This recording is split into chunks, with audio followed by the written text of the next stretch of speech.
Okay, these notes are simply titled the legislative branch. Well, you are going to be doing some textbook reading this week. These notes are just kind of all encompassing of the legislative branch. And we're going to take the legislative branch today, just their basic structure and who is part of it. And in the future, we'll look at some of the things that the legislative branch does, although the most basic description is that they are the lawmaking branch.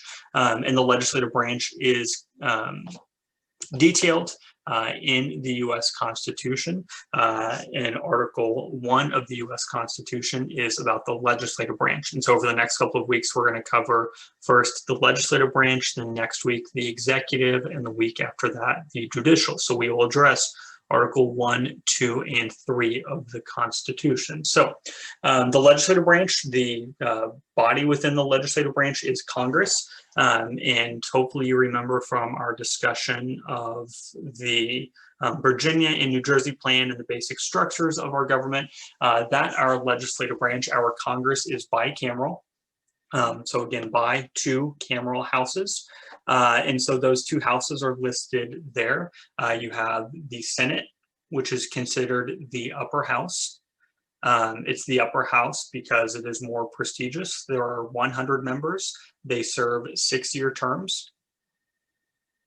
With those 100 members, that means there are 2 from every state. And so they represent their entire state populations. The bottom one, which I have abbreviated as HOR, is the House of Representatives. They are the lower house. The House of Representatives is made up of 435 members. They each serve 2-year terms. And every 10 years, the amount of representatives each state has is reapportioned because that is when the census takes place. But it will stay at 435, just how those 435 are allocated will change. And members in the House of Representatives represent their congressional districts. So they don't represent the entire state, they represent specific districts within that state. And you see Barack Obama, who was a senator from Illinois. And I think that also plays into the idea of them being the Senate being more prestigious, because oftentimes senators are people who run for president, or in the case of Barack Obama and Joe Biden for that matter, become president. So to focus on the legislative branch as a whole, their main function, as we've talked about, is to make the laws. And they have some specific powers spelled out, within the Constitution.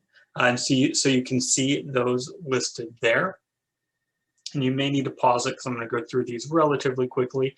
But powers that are joint powers, meaning they involve both the Senate and the House of Representatives, are the power to levy and collect taxes, raise and maintain a military, grant statehood, so establish new states, control national lands, regulate interstate trade, naturalize citizens, declare war, and control the currency, the money system. Those are all powers where both the Senate and the House of Representatives are involved.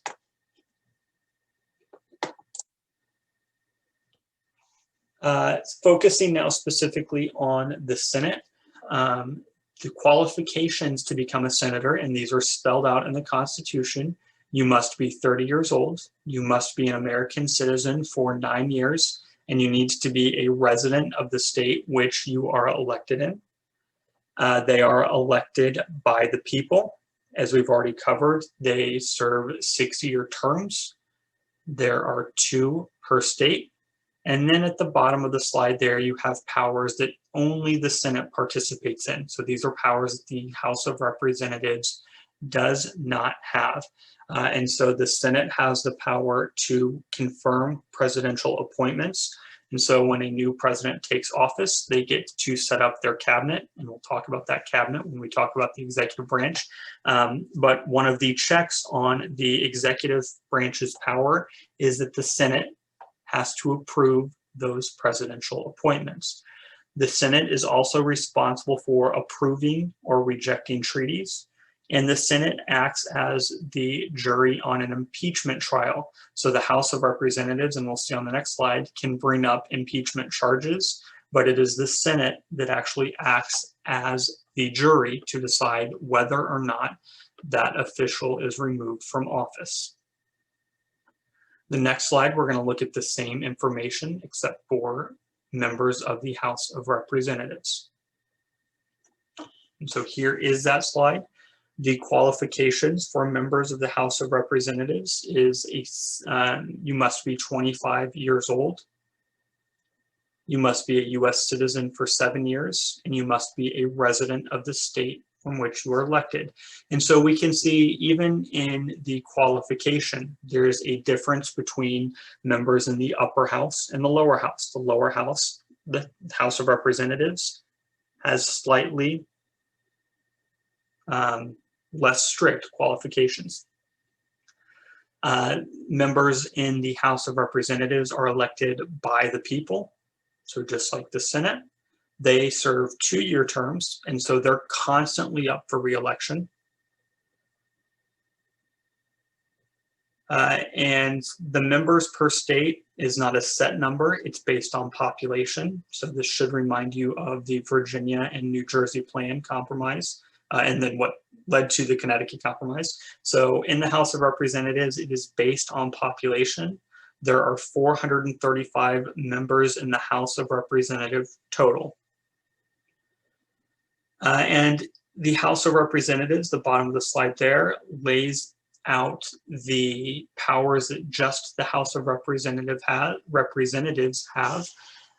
First, they originate money bills or taxes, so they start any bills that deal with taxes. They start the impeachment process. And then if the Electoral College were to fail to elect the president, it would be the House of Representatives who would do so.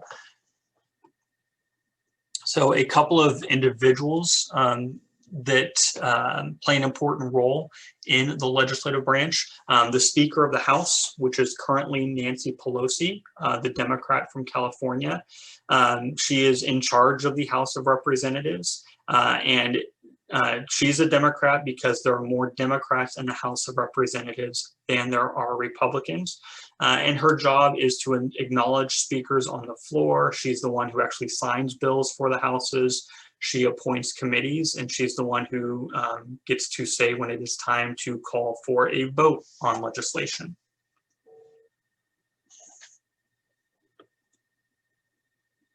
In the Senate, there's somebody called the Senate Majority Leader who you might be familiar with. It is Mitch McConnell, but that position's not laid out in the Constitution, which is what we're focused on.